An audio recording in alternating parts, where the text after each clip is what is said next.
Incident at the Window. It chanced on Sunday, when Mr. Utterson was on his usual walk with Mr. Einfeld, that their way lay once again through the by-street, and that when they came in front of the door, both stopped to gaze on it.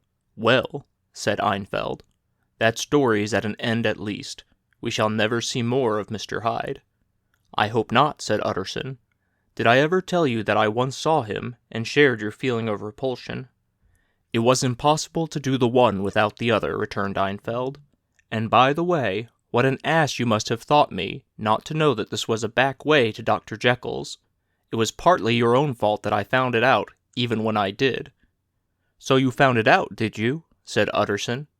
"But if that be so, we may step into the court and take a look at the windows. To tell you the truth, I am uneasy about poor Jekyll, and even outside I feel as if the presence of a friend might do him good." The court was very cool and a little damp, and full of premature twilight, although the sky, high up overhead, was still bright with sunset. The middle of the 3 windows was halfway open, and sitting close behind it, taking the air with an infinite sadness of mind, like some disconsolate prisoner, Utterson saw Dr. Jekyll. "What? Jekyll?" he cried. "I trust you are better." "I am very low, Utterson," replied the doctor drearily. "Very low. It will not last long, thank God." "You stay too much indoors," said the lawyer. "You should be out, whipping up the circulation like Mr. Einfeld and me. This is my cousin, Mr. Einfeld, Dr. Jekyll. Come now, get your hat and take a quick turn with us." "You are very good," sighed the other. "I should like to very much, but no, it is quite impossible. I dare not. But indeed, Utterson, I am very glad to see you. This is really a great pleasure. I would ask you and Mr. Einfeld up, but the place is really not fit." "Why then," said the lawyer good-naturedly, "the best thing we can do is to stay down here and speak with you from where you are."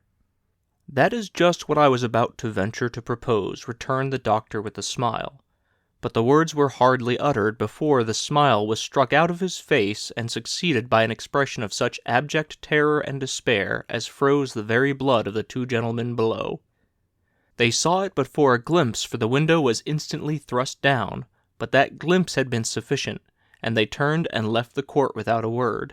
In silence, too, they traversed the by-street, and it was not until they had come into a neighboring thoroughfare, where even upon a Sunday there were still some stirrings of life, that Mr. Utterson at last turned and looked at his companion.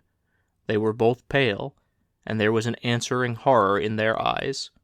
God forgive us," said Mr. Utterson, but Mr. Einfeld only nodded his head very seriously, and walked on once more in silence.